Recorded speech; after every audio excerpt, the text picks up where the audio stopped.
Have you wondered why some kids struggle with reading?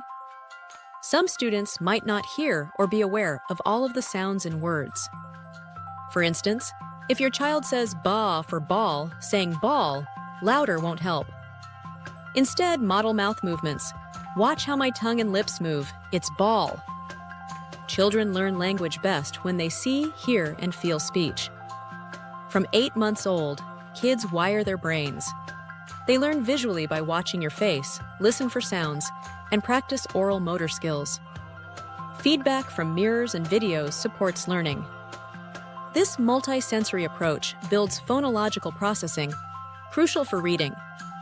Now, Foundations for Speech, Language, Reading, and Spelling emphasizes speech to print. It develops speech sound awareness before letters. This includes visual, auditory, oral motor, kinesthetic, and feedback skills. Then, kids naturally learn letters, aligning with their brain development. Now, Programs is fully researched and proven effective for all ages. The result?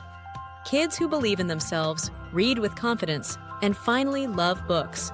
Discover how Now programs helps families overcome reading struggles at any age.